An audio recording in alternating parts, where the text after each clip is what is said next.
turn the. You can hear it. Okay. I'll turn the projector on too, real quick, so you can make sure.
You ready?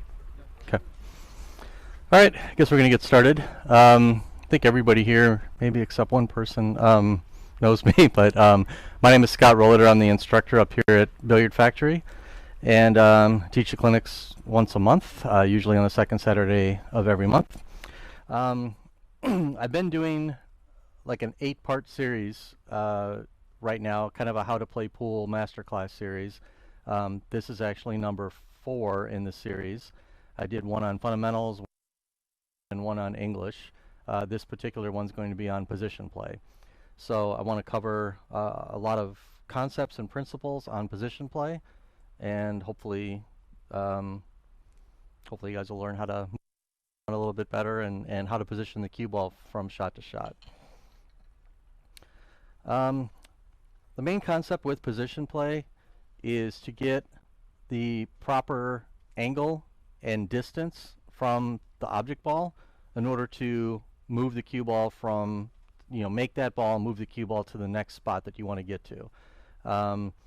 There's a lot of different principles involved as far as trying to get in the right spot. I've even seen, I've done it myself. Sometimes you get so tunnel visioned on the table when you're playing that you put the ball somewhere and you end up making things a lot more difficult than it is. But I think most players that at least have a reasonable level of experience, they do pretty well if you give them ball in hand every time and they have to kind of move the ball from place to place. So I'm going to use the projection system today. It's Projection Pro Billiards. Eric at the Billiard Factory here, they ended up purchasing one of these systems that sits above the table and projects diagrams on the table. And you can create your own diagrams, which is what I did for this clinic. So hopefully it'll kind of help out and help you guys kind of visualize some of the concepts.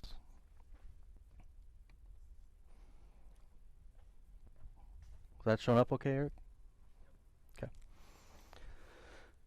So, and again, the diagrams are kind of rudimentary because they go through a calibration and process and everything, so it kind of takes all the, this actually looks pretty good on in a JPEG, but it kind of renders it more down to black and white. But hopefully you can see this. So this is a good example. So let's just say you were shooting this ball, and that was your final ball to shoot. Obviously, you'd probably kind of like to be right about there, you know, foot and a half away and straight in. That's how we all like to be if we're shooting the last ball on the table. But from a position play standpoint, really the ideal place is kind of in this zone that's right here. And most position zones, if you look at them, and Phil Capel shows this really well in his book series, they're not really circles, and they're not squares. A lot of times people will take a piece of chalk and, you know, practice doing things like this where they send the cue ball around and try to get on the chalk. And that's a very narrow focus for position. That's good if you can hit it every time, but in reality the zone, as you can see, is fairly large, and it makes a difference how you try to come into the zone and where the zone is positioned, which is going to be a little different from shot to shot. So again, if I had ball in hand, if this was the last ball on the table, I would put the ball probably right here. But if I have a ball somewhere else on the table, you know, somewhere like over here, I mean, yeah, it would be nice again to be right here and just kind of follow down. But really, if I have this like nice 10 to 15 degree angle on the ball, I can move the cue ball anywhere I want on the table. If I get too straight in, I'm limited only being able to go forward or back without doing some extreme things. And the other thing is you can end up, if you do get too close to the rail like this, sometimes when you go forward or back, you'll end up stuck on the rail, which also limits your possibilities. So I just kind of wanted to show this. And again, technically this is a, you know, trapezoid for anybody that likes geometry. But it's usually kind of narrow toward the ball and usually kind of widens out as you go back. And I like to kind of keep the position between, you know, about a foot away from the ball to maybe about 3 feet away from the ball. If you get too much closer, it kind of skews your perspective a little bit. And if you get a little bit farther away, then it ends up impeding your shot making. Nobody really wants to shoot this ball, you know, from up here. But, you know, again, I feel like if I'm down in this area, it's a fairly, you know, fairly consistent shot. Oops, gotta get my mouse.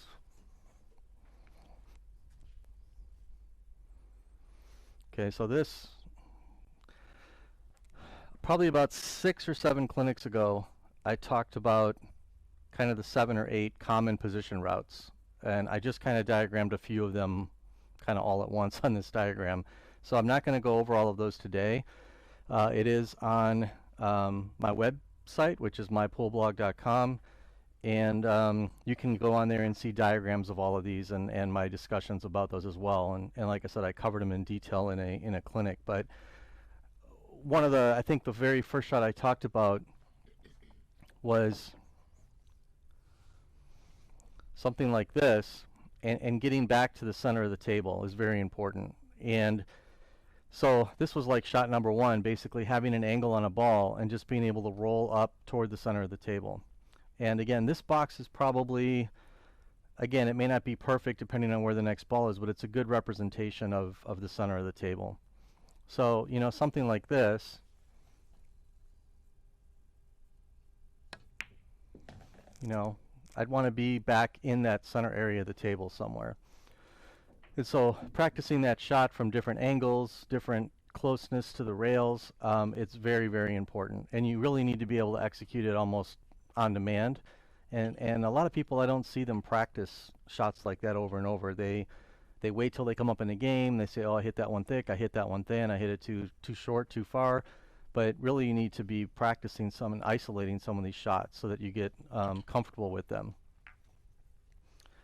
You know, one of the next shots I showed was being able to go with inside English, in this case with right English, and being able to kind of roughly follow that path here back up to the center of the table. So that's a little more of a difficult shot for some people because of the English, but because of the speed you're using, it's really not too difficult to judge the compensation for the English and things like that. And then again, if there's balls in the way, and also sometimes for personal preference, you may have to come the other way and come backwards with a little bit of draw and a little bit of outside English. So again, being able to hit that shot, I hit that one a little hard, but coming through the center of the table, just hit it a little bit hard. But and again, a lot of times, depending on where the next shot is, that's going to be okay. But again, being able to come through that center part of the table is key. And I'll just show, I think this was shot number 3 or 4 in the series. This is another shot that comes up all the time, basically where you have a ball and you're hitting it and kind of pulling the ball back toward the center of the table or back over here with some draw and maybe a little bit of outside English. So again, being able to hit this and get this back to the middle of the table as well, you know, is something that, again, you just have to have a good feel for and just be able to do it over and over from different angles. So again, I'm not going to cover those 8 or 9 common shots, but if when I look at those common shots, and I would you know, if you missed that clinic, for sure, if somebody's watching online, I would try to go and read that stuff, because really, to me, if you learn those 8 or 9 shots, they come up all the time. If I run a given 9-ball rack, I'm probably using one of those 8 shots almost every shot I shoot. Occasionally you get in weird positions where you have to hit the ball a little firmer, or do kind of a non-standard pattern, but these repetitive patterns kind of come up all the time, so it's really good to learn them and practice them. Any questions on those two things? Yep. When you're saying outside and inside English, it seems to me so it's outside of the angle versus inside. Yeah, so the question was the inside versus outside English, and that is confusing to some people. Unfortunately, we don't have a good way of designating that in pool, because if you say left or right and then you turn the shot the other way, it's the other direction. So if I'm cutting a ball like this to the left, inside English would be left English, and outside would be right. Sometimes people also use designations about running or reverse English, and that can be different depending on the shot. So running English would be whatever English basically has the accelerates a little bit, and the reverse English was what kind of slows it down a little bit. So yeah, inside outside is a good way of describing it regardless of the orientation of the shot.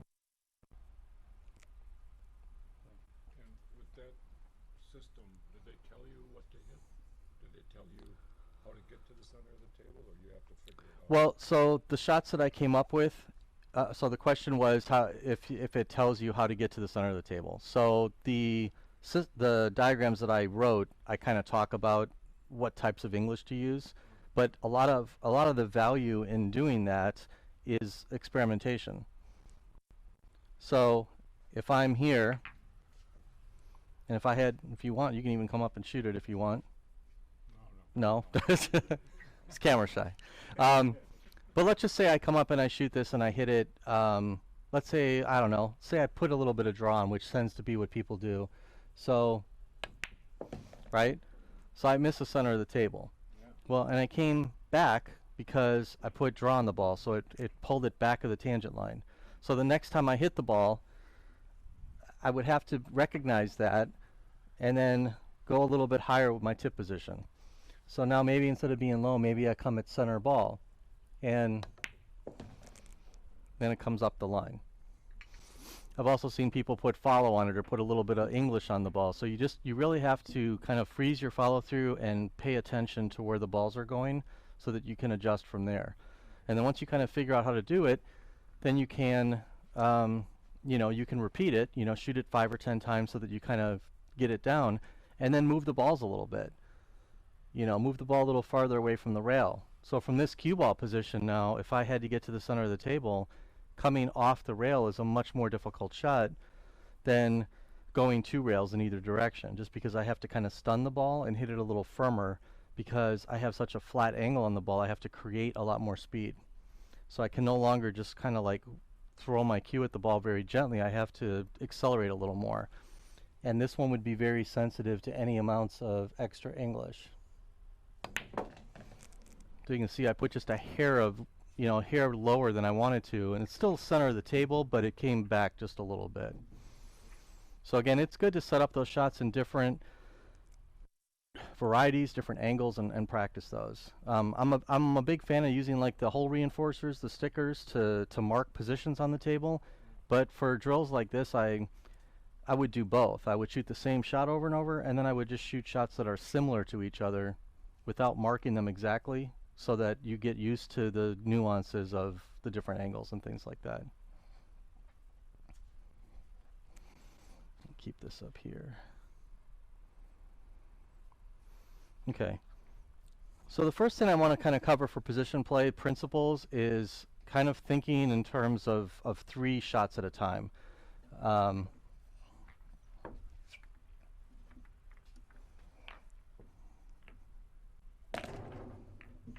Okay, so if you have something like this,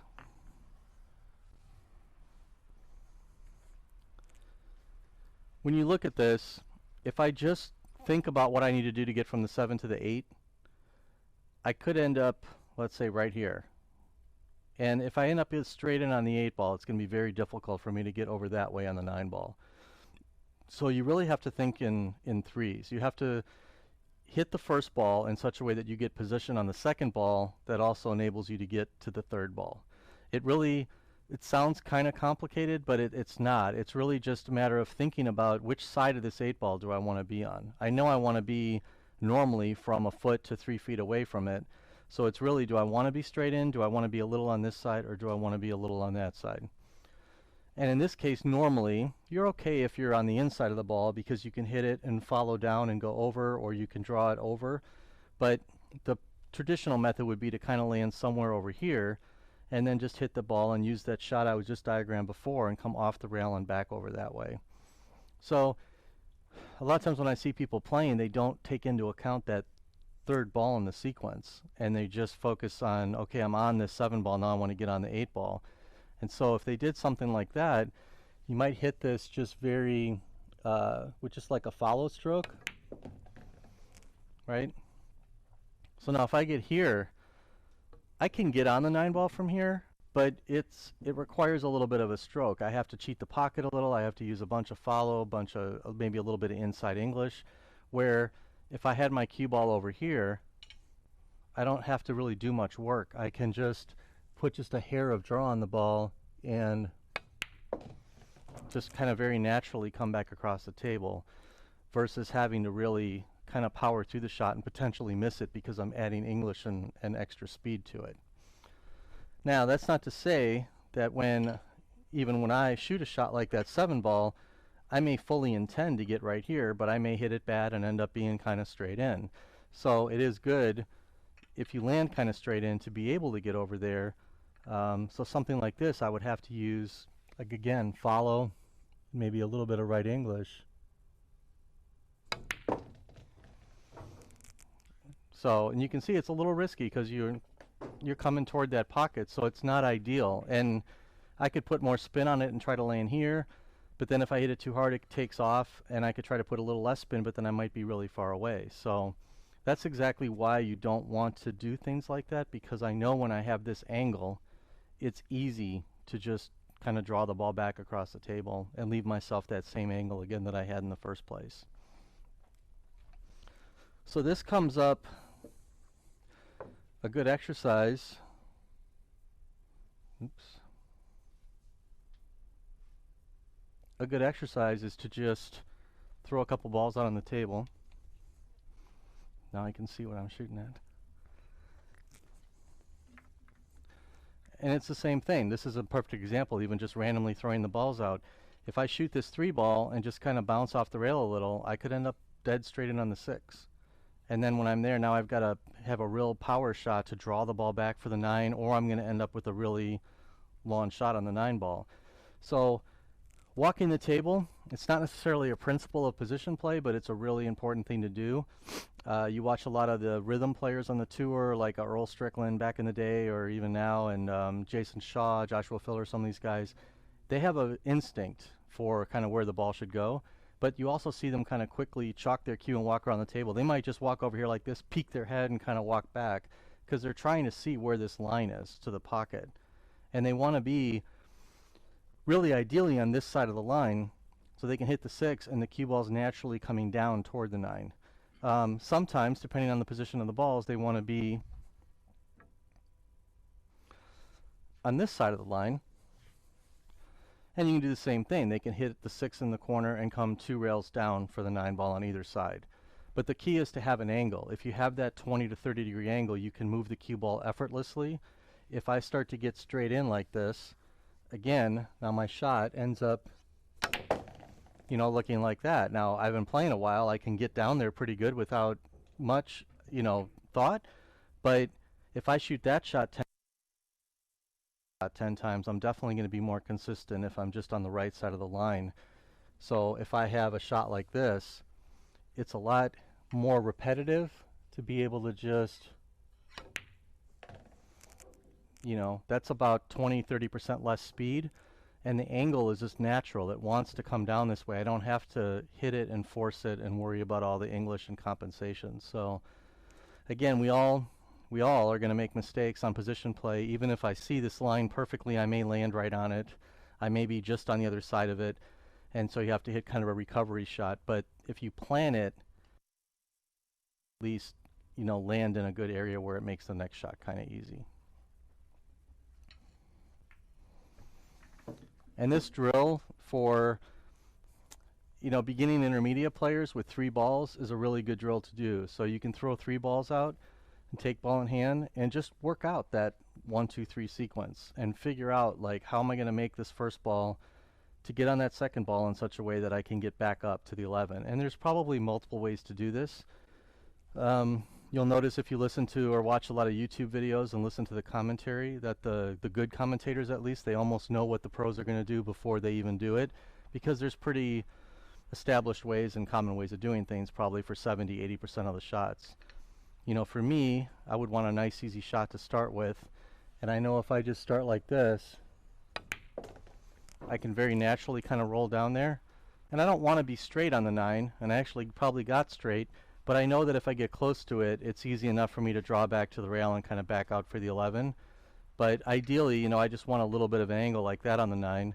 And then again, I can, you know, kind of just do whatever I need to do to get that nice, you know, just to get on the 11. So again, the closer you get to the ball, the more options you have, the more knowledge you have as far as your stroke and English and compensations. You have, again, more options, but you try to limit kind of all those hero shots as much as you can. Just try to keep things nice and simple. When you watch somebody who's really at the top of their game, it looks easy because they're making it look easy. They're staying in line, staying on the right side of the ball.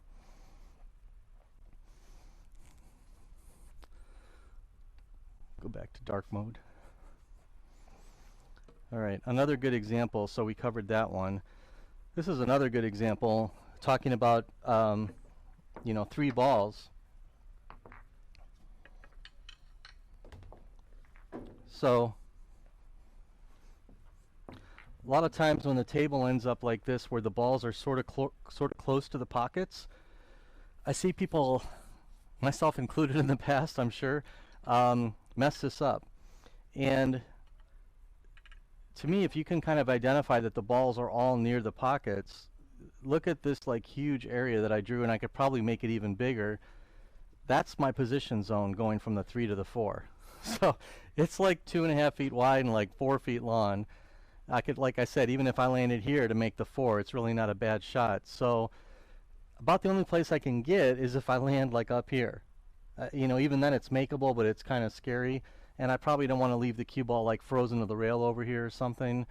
But I have this huge area to get in. So there's no reason to overcomplicate this or try to get too close or anything like that. You know, if I just land anywhere in here, I can make the 4 and kind of land back anywhere in that same zone again to make the 5. So In this case, there's a couple different ways to do this, but I'm just going to put a little bit of inside English on the shot. I can't even see. I probably should raise the lights up a little bit, but all right.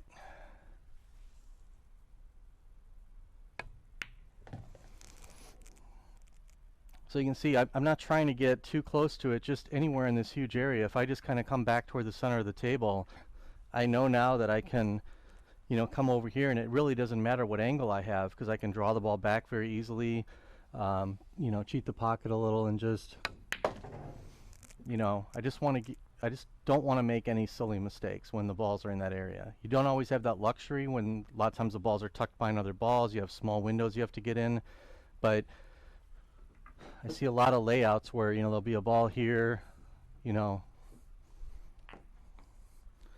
ball sitting in front of the side and a ball sitting like this. And when you have these types of layouts, really your goal is just to, it should kind of trigger in your mind that just don't do anything extreme. Just kind of keep it simple. If I got back to the center of the table kind of in all these shots, I'd be good. You just don't really want to run past them, and so the speed control becomes kind of important.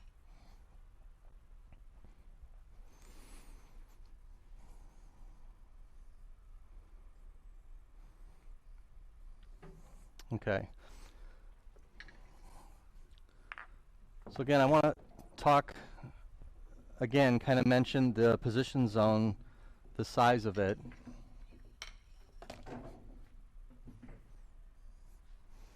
Okay, this is similar to that very first diagram that I showed. You can see how big the position zone is. Again, that trapezoid shape. And ideally, I'd love to have my cue ball kind of right there. So I have a nice straight on shot, assuming this is like the 8-9. I put the wrong balls out, but let's say that's my last ball right there. So I'm going to shoot this a couple times and kind of quickly, just to kind of show you what can happen good and bad. So if I just come one rail and I try to come in toward this spot, that's great if I can land there. And I might get lucky and do that. But you see how close I came to scratching?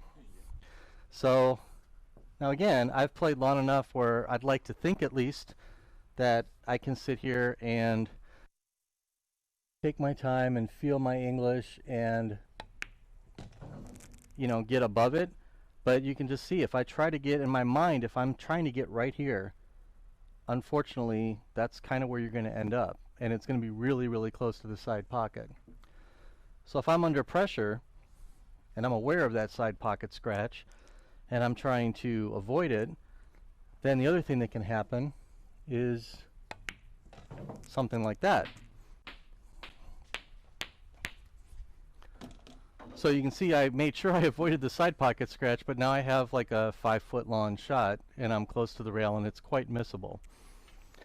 So sometimes there's nothing you can do about that. Sometimes you're going to have to trust your speed and your spin to hit some of those smaller type windows. Or one nice thing I heard a commentator say probably 8 years ago, 7-8 years ago, and it stuck with me. And they talked about going one rail off of rails toward a side pocket. And it was a simple thing, but they said if you think there's a scratch in play, really pay attention to your speed so that you never hit the side pocket. And now again, there's a little danger there because if you underhit the ball, you could end up with the cue ball like over here or something. But in general, that's good advice. I mean, if I hit this and I hit it with the right speed, I don't even have to worry about, like if I hit it something like that, I can accept a little more of an angle on the shot instead of trying to get perfect on it, and I never have to worry about the scratch because I never hit it hard enough for it to reach the pocket. And there's a lot of different things I talk about with my students when we're talking about 1 or 2 rail position going back and forth that addresses those same types of things. Another thing with something like this, and this is how I would probably shoot the shot, and a lot of players would as well, is, again, especially if it's the last 2 balls on the table, you have some other options. So another way that you can get over there is to put a little draw on the ball and come at it that way. So I'm pretty close to my spot. I took all the pockets out of play, and yeah, I had to have a little bit of feel as far as the speed and the spin, but I'm coming sort of right down the line of the position zone. So really, once I hit this spot, I'm in the zone for about 2 to 3 feet. So I don't have to be right on this circle. Really, if I land here, I'm pretty okay with that. Here, I'm pretty okay. And even if I get a little closer, I'm okay with that too. So one of the next principles I kind of wanted to mention, and it's part of it, goes down the line of the position zone. If you can think like the bullseye billiards and the target pool and all of that is great for practice, but in reality the position zones are not circles. They're these kind of trapezoid things, sometimes rectangles, sometimes pure triangles, whatever. But think about it in like elongated terms like that for most shots. So if you can come down the longest part of the position zone, you have that much more margin for error on your shots. Me personally, I know when Mika Immonen was here, he talked about how he thinks about placing the cue ball like on a spot, like on a quarter or a dime or whatever, and he's obviously really good at it. I don't think about things like that way. I think about things in terms of zones all the time. Doesn't matter whether I'm playing 8-ball or 9-ball or whatever. There are times where you have to be pinpoint with your position, and then you have to really pull up your concentration and kind of do that. But for me at least, if you think in terms of these zones, it really frees your mind. It frees your stroke up. You're not trying to like punch it and try to steer it and get it perfect on a spot. Even this shot here, I could hit this kind of bad, maybe not get enough draw on it and end up kind of like up in this rail. But again, with just a little bit of practice, that shot is just very repeatable. I mean, I'm coming right down my spot. So I could do that. I don't think I would mess that up more than maybe 1 out of 20 times or something. So it's very repeatable. And to me, when you start hitting these 90-95% shots, where to make the shot and get position is in that range, that's where you start to run out a lot of racks. Nothing's ever going to be 100%. I've seen some of the best players in the world miss like that shot even. Very rare. But the key is if you can keep your percentages up like that, that's what allows you to run out successfully.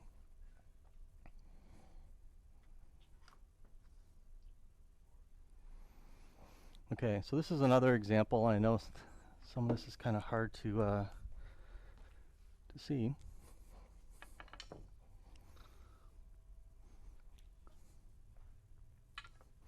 And this again goes into talking about kind of thinking in terms of threes and also talking about kind of the coming into the line of the shot properly. So again, if I was just shooting this 1 and this 2 ball, I can get on the 2 ball a bunch of different ways, right? It doesn't matter if I try to get to somewhere out here in this, you know, kind of cone area, I can make the 2. But how I make the 1 and how I approach the 2 is going to differ based on where my next ball might be. So if my next ball were here, I really kind of want to be almost straight in on the 2, or I want to have an angle like over here where I can kind of maybe slide over to the rail over here. So if I want that kind of angle, I might hit the 1 and maybe come straight down at the 2 ball. If my next ball is here, you know, this is my line, I may want to come in on that side of the line so that I can basically hit the 2 and just kind of draw back up toward the 3 ball. So if that were the case, I would probably hit the 1 more off of the 2 rail route, like that, so I'm coming down kind of at the 2 that way. If my next shot was over here, I may choose to try to come directly down at the 2 ball.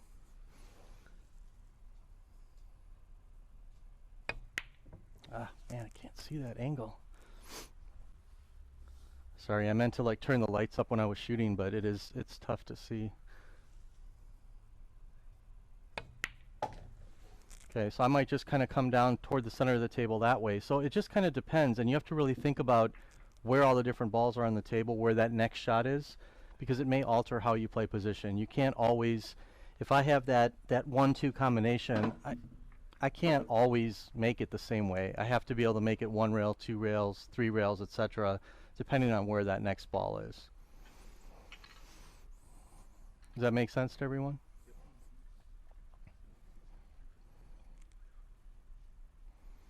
Okay. Here's another good example. Now we talked about kind of coming down the line of the shot. So this is also a good example for like an 8-ball example even.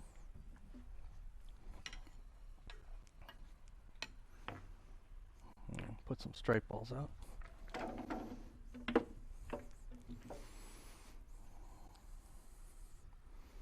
Right, so if you think about that kind of shot, you can see the position zone. It's pretty big. And ideally, I'd like to be coming off this rail and coming right down that zone like this, but where the ball is, it's not an option. So if you don't have an option to come down the length of the zone, you really want to come across the widest part of the zone. So you can see how narrow it is right here and how wide it is up here. So this is the angle to where I can still make the 8, and I can still make the 8 from over here, but as I get up here, I've only got about maybe 2 to 3 inches that I can get the cue ball in. So I see a lot of people, they want to get close to the 8 because they want to make it, and they do something like this, and they try to come across this narrow part. Now I got fortunate there speed-wise that I landed in that zone, but you will have a lot more success over time if you take just a little more distance on the shot and come up through the wider part of it. Right, something like that. Even a little wider. I actually hit that a little bit, I think I still have a shot. So I would go even wider, right, something like that. So the widest part of that zone, I have the biggest area. Once I enter from here, I've got about 1.5 feet worth of speed control that I can get on and still get the shot. Where here, it's very easy to roll past it or not roll into it. And again, it's just different, all kinds of different shots come up like that. Another good example,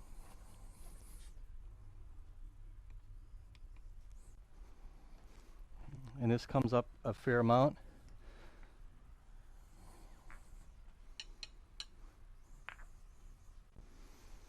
is I'll see shots like this,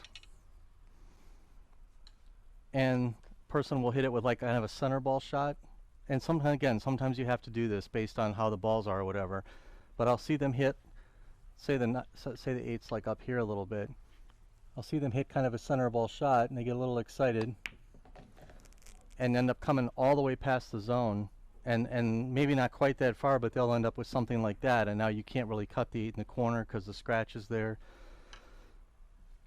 So again, if I just had 2 balls left, rather than hit that touchy shot where I've got to hit the right amount of draw or the right amount of stun, it would be just as easy to come over this way, and now I kind of can use the rail as a natural brake to the speed.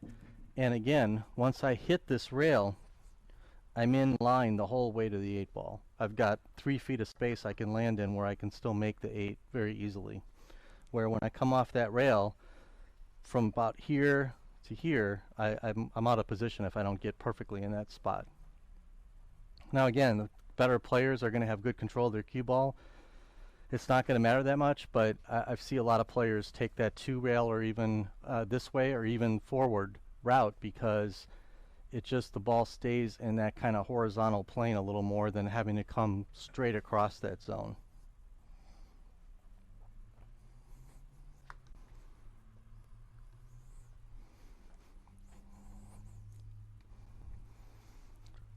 This is kind of another good example of another one of the position principles, and this is about staying on the right side of the ball.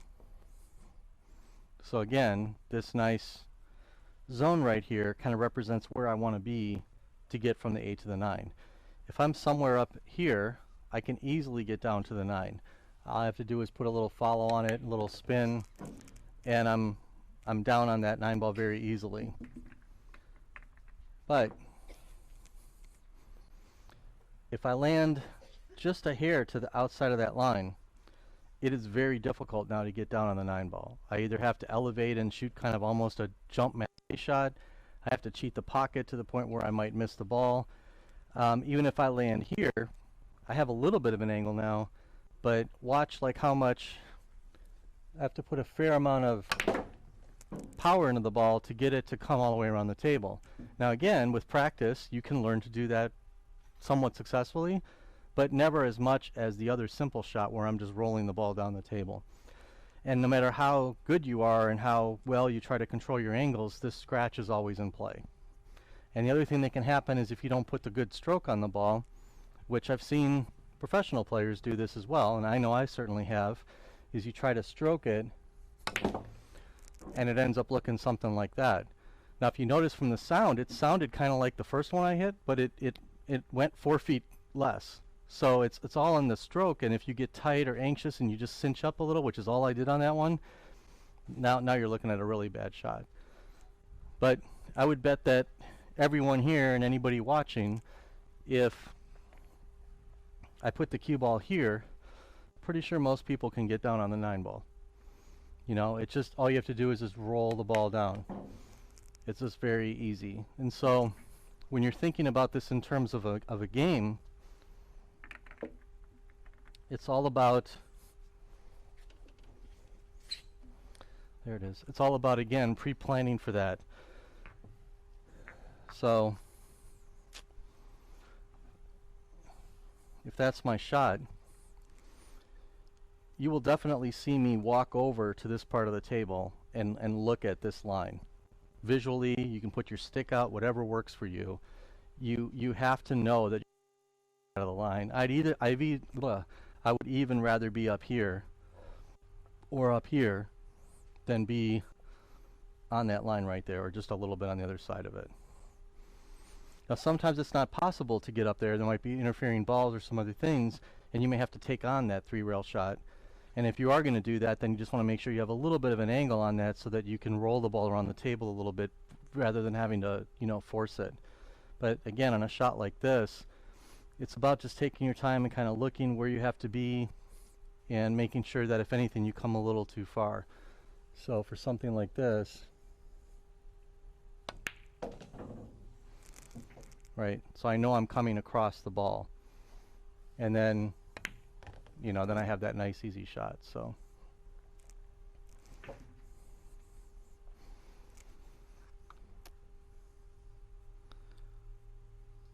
here's another example of being right side or wrong side of the ball. And this is something that also has a tendency to kind of kill people's runouts. So I've got a shot here on the 2, my next shot's on the 3. Again, this zone's a little narrower. You could definitely be over here, but what I don't want to do is hit this ball, hit the rail, and start bouncing away from the 3. So really this is my ideal spot, somewhere up here, so that I can hit the 2 and just sort of slide over a little bit and have the 3 ball next. As you can see, if I start to get on this other side of the zone, now I have to kind of compensate. I have to accept a much tougher shot or do something much more with my stroke in order to get on the ball. So one of the things I could do here, hopefully I can see this, one of the things I can do here is just to make the ball, and so you can see I could accept that cut shot on the 3 ball, which over time becomes missable, and I really don't want to have to do that.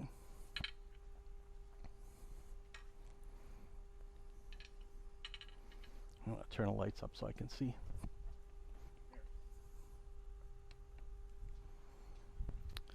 So, you know, again, if I'm just a little bit over here, so my other option is going to be to make this ball and follow it down to the rail, and I have to put just enough inside English on it so that I can come back up and get shape on the 3. And again, this is it's doable, but it becomes missable because of the spin, because of the extra speed.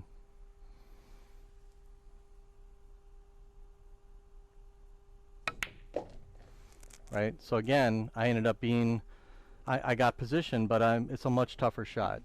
And for me to try to spin that ball and get better position, now I make the shot on the first ball tougher. So a lot of times you'll see pros, they won't use a ton of inside English on that shot. They'll just kind of accept this shot because the 2 shots together are higher percentage than going for the one very difficult shot to get very easy shot. And that's something to keep in mind too. I mean, it's not something really people think about. I actually, being an IT person, I actually did a spreadsheet one time and looked at like what the percentages of running a rack out were. And if all your shots are 95% shots, you know, so everything's pretty easy, you can make the shot and get shape on the next ball, you basically, just from a statistical standpoint, probably run out about 40% of the time. So if you think about that, that's probably a little, pretty close to what the pro percentage is in a given rack. Now, if they start with ball in hand and they make a ball or two, then it goes up from there. You know, they might run out 50 or 60% of the time. But if you look at stats from the tournaments, really their break and run percentage is about 30%. People always feel like, you know, you remember the 4-packs and the 5-packs that people put on people, but it's not a common thing. A lot of times they may only have 1 or 2 runouts in a race to 7 or a race to 9. So if you take that same percentage, 95%, and you add one difficult shot in there where the shot's like a 50% shot, your runout percentage drops almost in half just from that one tough shot. So if you think about the combination of having a very tough shot and a very easy shot, or 2 kind of medium shots, you'd always want to go for the 2 medium shots. It's just a higher percentage overall to execute both of those things kind of time after time. So again, another shot I could do here, which would also be a little touchy based on the spin, is to spin it 2 rails with a fair amount of outside English.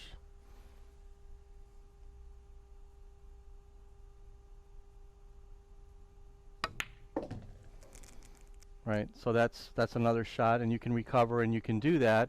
But again, that shot is missable because of the amount of spin I put on and the speed. Again, if you hit that a little too hard, it easily will bounce off the rail and it'll end up going up there. And then the other shot you'll see people do when they're wrong-sided on the ball is to kind of draw it over to the rail and back out. And again, that just shrinks the size of the pocket because you're hitting the ball harder, and it also brings the scratch into play if you don't pay attention.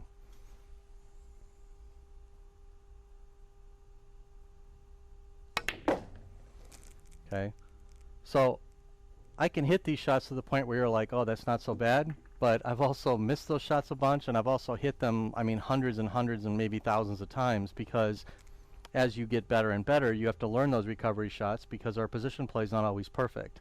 I may do everything I can to get in this zone, but inevitably I'm going to end up on this side, or my opponent's going to miss a ball and leave me with that shot. So if I want to make that shot and win the rack, I have to learn how to hit those shots. But again, much, much easier. Talk about, you know, you're trying to win the US Open or something. I would much rather have that shot to get on the 3-ball than either of those other 3 that I hit, especially if the arm's starting to feel a little heavy and a little tight, you know. So really what this is about, none of us are going to get perfect in the zones. It's really just about identifying the zone and making sure that you do everything you can to think about where you want to be and give yourself the best chance to get there.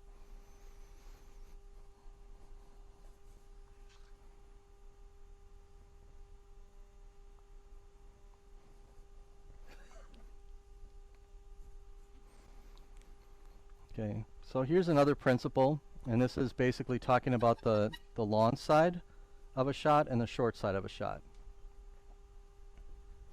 And this is pretty simple on this type of shot, and really pretty simple on most shots. You can see that on the long side of the ball, where the ball's closest to the hole, the opposite side of that's going to be where you have the most area to get the cue ball in.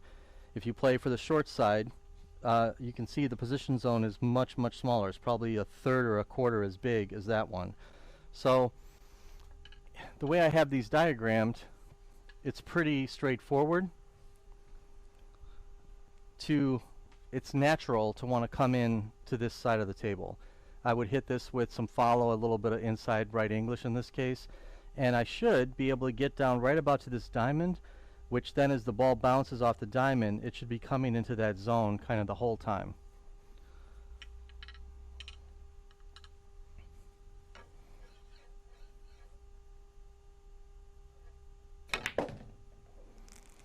Okay, so I hit that spot, and now I'm good, right? As soon as I hit this spot, it's going to put the brakes on a hit that ball 20% harder and probably still land like maybe right here, and so I really have a lot of flexibility in how I hit that.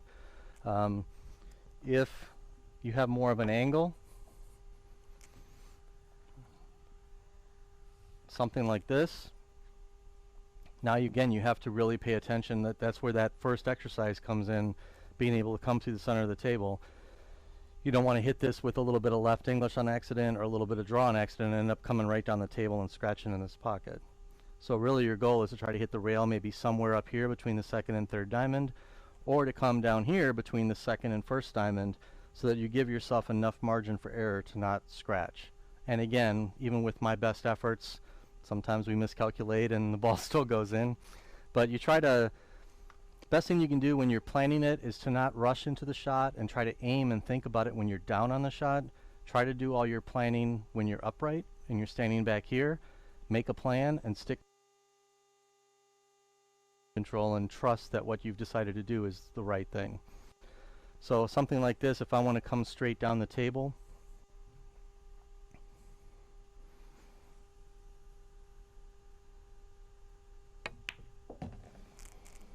right? So I give myself a nice margin for error and try to control my speed so that I stay kind of in that area. If I wanted to come more back off of this rail, now I'd have to put a little left English on it, or just maybe a little below center, and kind of come in this way. I don't really like coming this way as much because it's possible to hit the point of the pocket there, possibly even scratch if you really overdo it. But and again, I think it brings this into play a little more as well, but I'll try to show you what that would look like.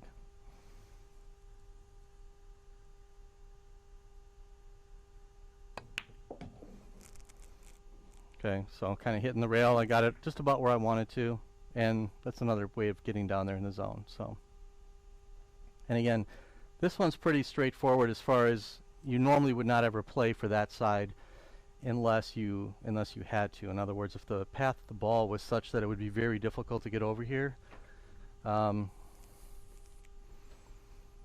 shot, you know, if you had a shot like this, again, it might be tempting to try to, you know, come natural two rails, which would be the natural route, and play over here, but it'd be better to hit it with follow and a little bit of inside English and try to straighten the ball out and come down on this side.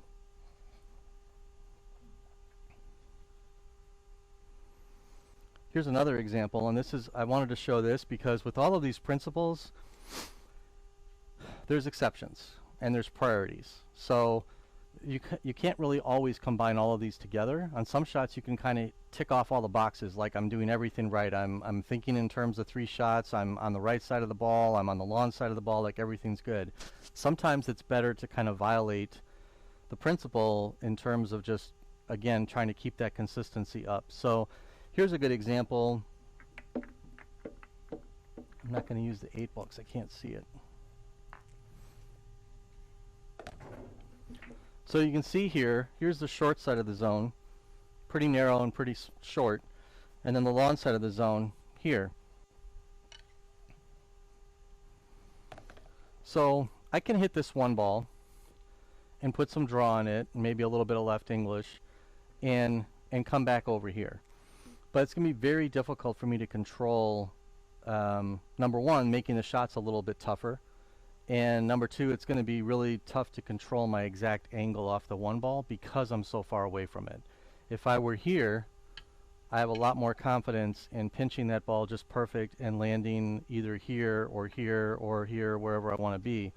But with the distance, it's much tougher. So I'll go ahead and hit 1 or 2 of these. I'm going to turn this up because I cannot. I'll definitely miss that ball in the dark. I might miss it in the light, but at least I'll hopefully can see it.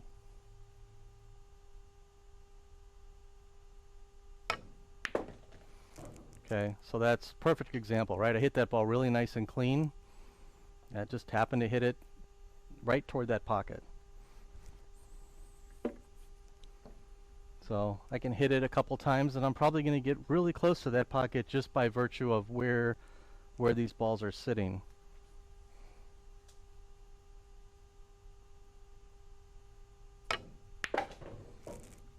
Okay, So that's a good shot, but it's still really close to that pocket.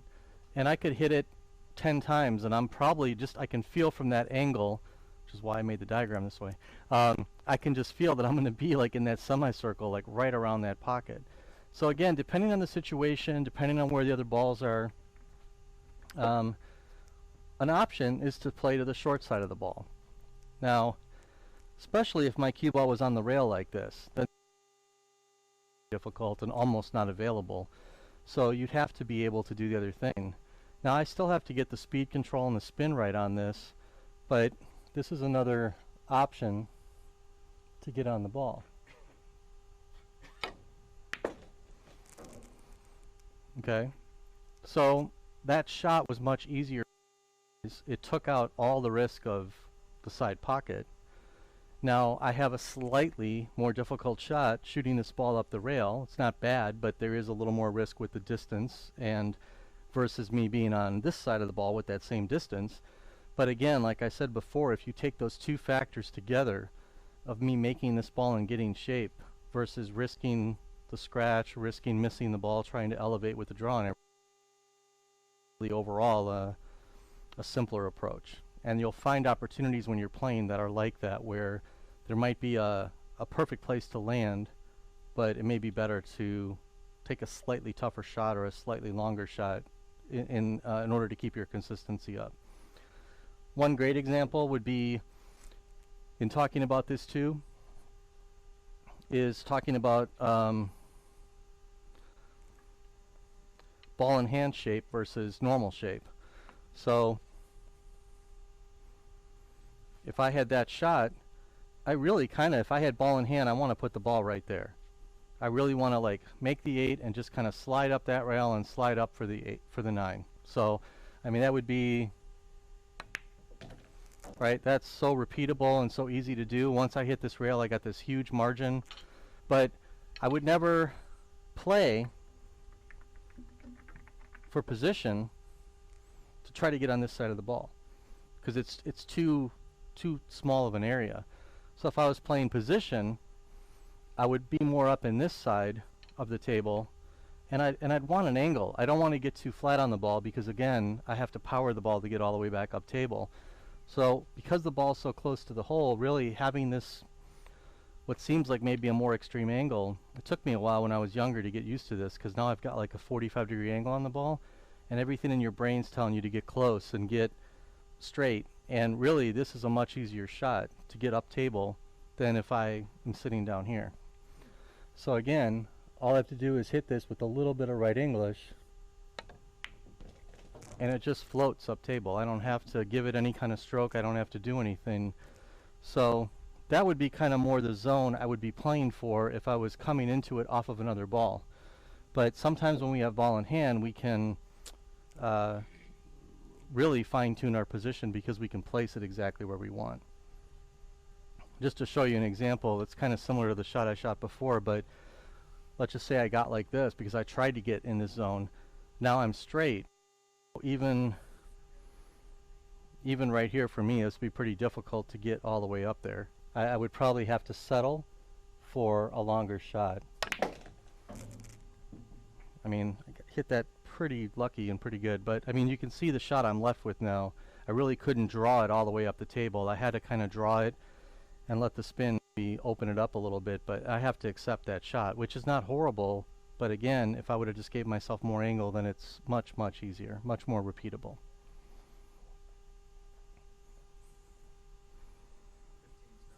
Okay, perfect. I talked a little bit about this before. I won't bother putting all the balls out on the dots. Hopefully they show up okay for everybody here and on the stream. But I put 9 balls out on the table. You can see all the little spots. This is another principle, and this is the importance of being in the center of the table.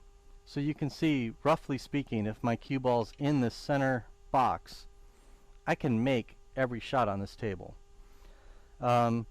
Really, the only shots you can't easily make from the center are when they're kind of in this semicircle like this on both ends of the table. Even if the ball was sitting right here, yes, it's kind of an extreme cut, but it's close enough to the pocket where it's pretty makeable. So I spent a lot of time in the articles I did and some of the previous articles I've done talking about the value of the center of the table. And that's why I think those exercises I was doing in the beginning, if you can make the ball and get to the center of the table, then it's also easy for you to get a little farther than the center of the table, or a little bit to the left, or a little bit to the right, and you can kind of fine-tune your position. But honestly, probably 6 or 7 shots out of 9 in a 9-ball game, if I put the cue ball exactly in the center of the table like that, I probably have a decent shot, and I probably have a reasonable chance to get on the next ball. There are exceptions, of course, and that's why I said maybe about 6 out of 9 shots. And sometimes the racks break funny, and you have to be more. But like I said, any one of these shots I could hit very comfortably from being right here. So if you're playing position and you're not exactly sure where you should be or what you should do, take a look at the center of the table and see, like, if I get to the center, am I okay? I do that a lot, and for me, it frees my mind up to just execute a shot that I've done in a drill thousands of times instead of trying to get so finicky and wind the ball, to this perfect area. It's just really easy to think about this spot being like 18 inches by 18 inches and how huge that is.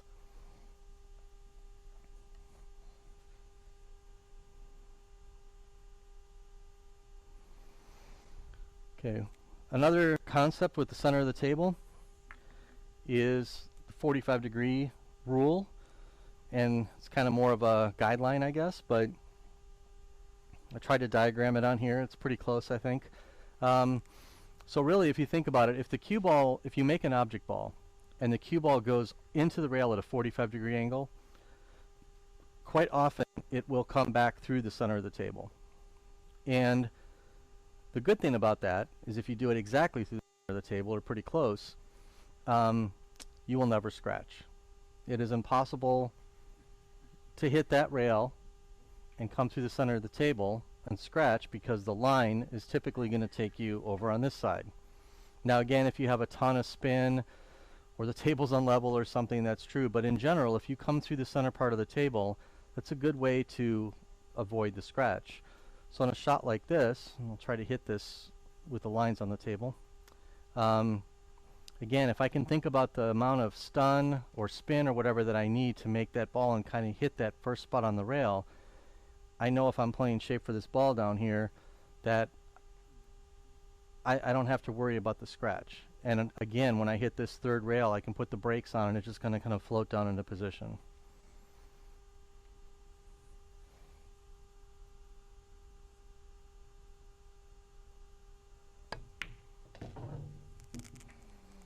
Not too bad.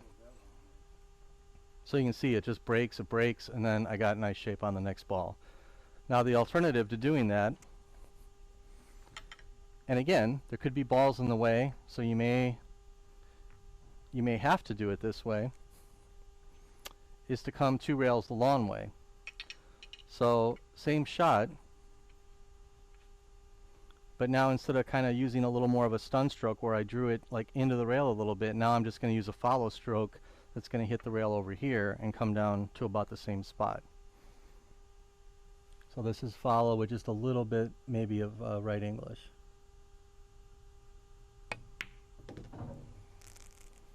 Okay, so I comfortably hit about the same spot, but again, if I misjudge my speed on that, the ball looks like that and it's taken off, where the other shot, it's got that natural braking ability. So it's kind of a personal preference. If you can execute both shots and that's your last 2 balls, I really don't have a preference, strong preference, which one you decide to do. It's good to know both. But you'll see, again, a lot of players, when they have these positions, they're going to always go to that one shot they're most comfortable with, unless there's balls in the way. But again, that center of the table and extending those position shots that I showed earlier, and hitting a little more speed on them to go to the center of the table, but then extend past the center to the other end of the table as well. If you start to master all of those, you really have a wide range of possibilities for getting on the next shot. Here's another example of sort of keeping things simple and good margin for error. So on a shot like this, Again, I could play on the short side. We already talked about that, right? If I had to, if it was simple, I could play on the short side right over here. But this is one of those shots where the zone, as you can see, pretty common shape. But for me to get up here, I have to go past the line of the shot. So in other words, I don't have an option to come in kind of this way. I'm crossing the line of the shot to get into the zone. And I'm crossing the line regardless of whether I come one rail past the ball or whether I come 2 rails, you know, into the shot this way, or even 4 rails, you know, coming this way. I have to cross that path. So there's some measure of speed control that's needed in order to get on the ball, and that just comes from practice and muscle memory. So the 2 ways I would get on this, and it would depend on other balls on the table, would be something like that. And you can see I have to make sure I kind of get past that line to give myself a decent shot. And then the other shot I see people doing, and again a little bit of a personal preference, is the 2-rail shot with a little bit of outside English. And you can see on that one, the ball can take off on you just a little bit, but I still landed in the zone. You just have to be a little more careful with that, because if you kind of lose confidence and you give it a little extra, sometimes that spin can really grab on the second rail and kind of take you down table. So that's an example of a shot where there's not really an easy way to get position, like to do it perfect. It does require some speed control and a little bit of muscle memory, but you do have a couple of routes available to get to.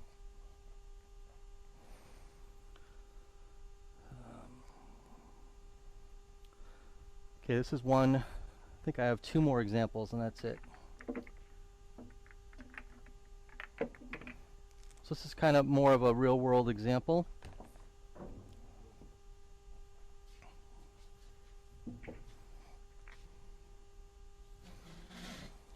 So again, I'm starting with the cue ball right here.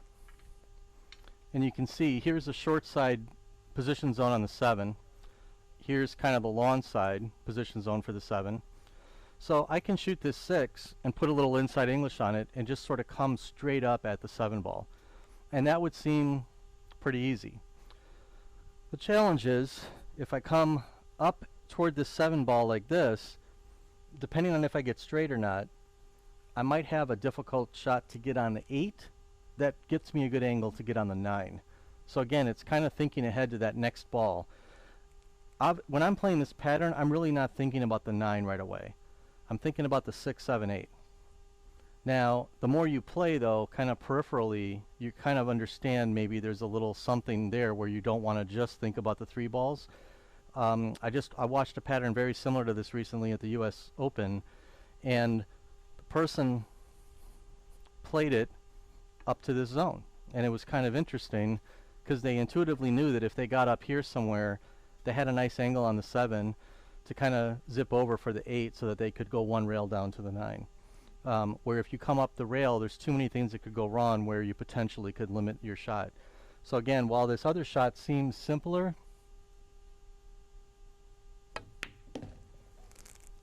this is actually better. And so even if I got a little straight on the ball, so just at the end of the zone, like I said, now I can kind of come up here and, you know, I can get on the 8 good, and then when I'm coming down for the 9, you know, just kind of keeps it very simple. So that first shot seems like I'm moving the cue ball a lot, but I have a very big zone, and once I get up there, it makes things a lot easier. Where if I ended up landing like on the rail down here or something, it could make the run out just a little bit tougher. And I think for me, it's definitely applicable, but for the pros, it's really applicable, is these percentages. You're talking about maybe 5 or 6 or 7 mistakes in a match, and the more position mistakes they make, they can still get out of it by playing a good safe, but even when they play safe, they're leaving it up to their opponent now to make maybe a great shot or a lucky shot and keep the table for quite a few racks sometimes. So the last thing I'm going to show you, this is sort of a principal position play. It's really more about what not to do. So I want to show you okay, so here's my shot. So these are the things that you don't want to do when you're playing position. We all do them.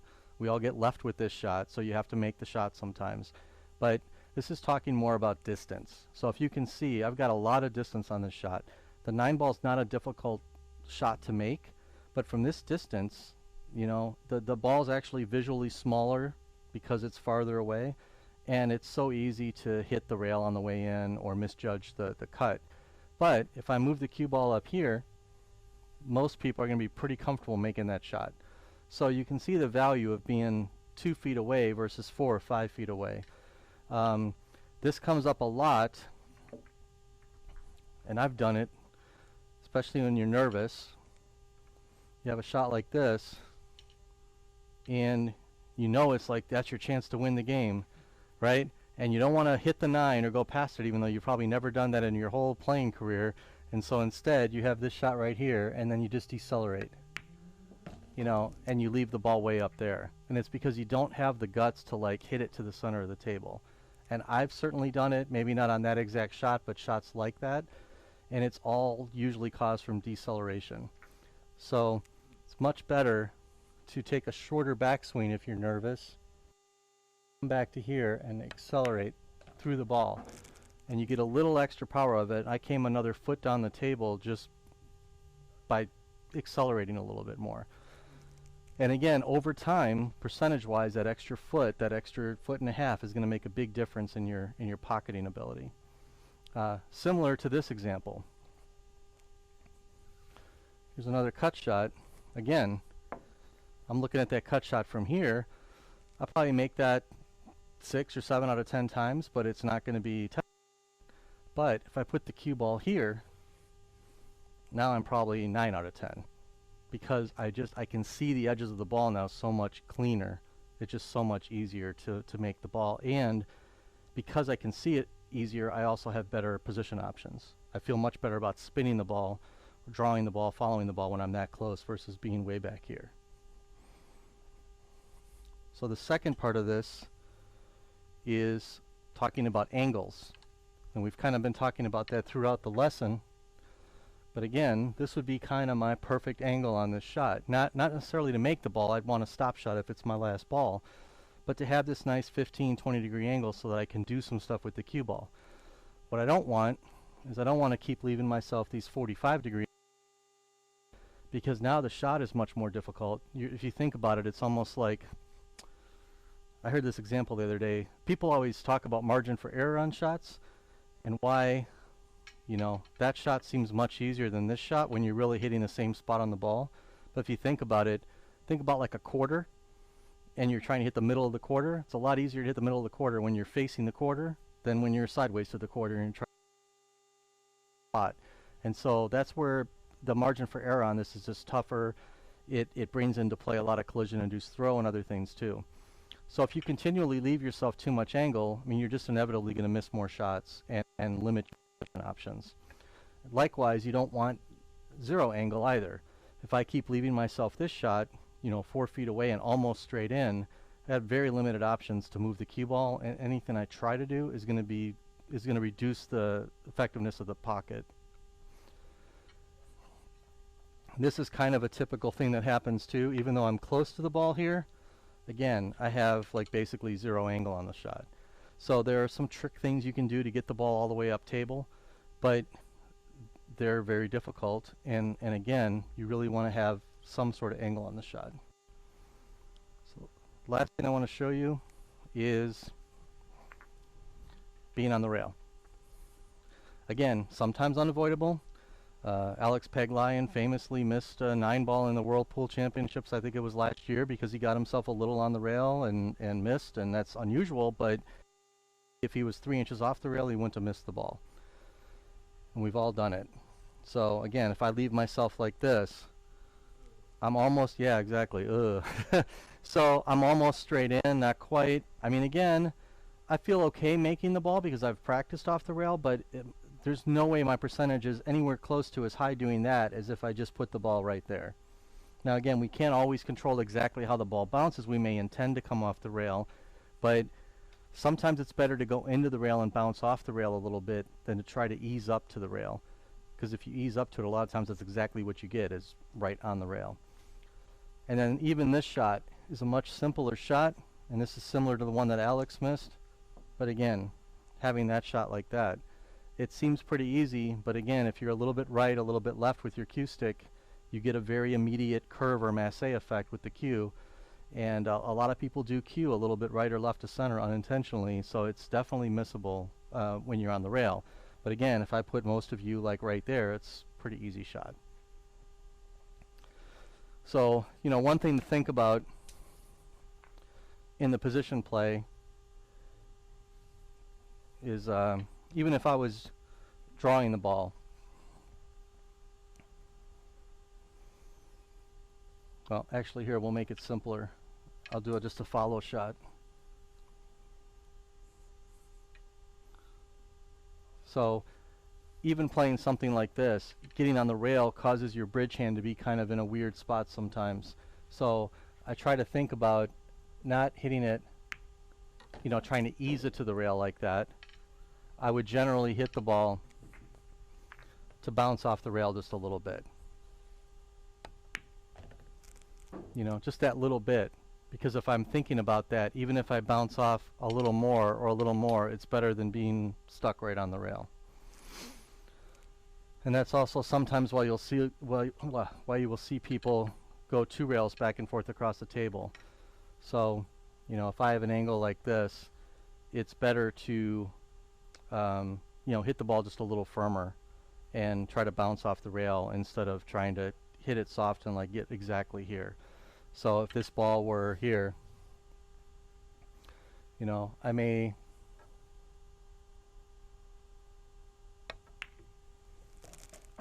hit that just a little firmer to make sure I don't land right here. Even though it's not on the rail facing this way, again, if I have this shot, my cueing it's tough to make end up having to be a little more elevated or squeezed in a little bit like that. So. All right, well, thanks everybody for coming. That's everything. I'll be around for questions, any questions on this or anything else for the next couple hours. So thanks for coming, appreciate it. And next time we'll be covering safety play and strategy.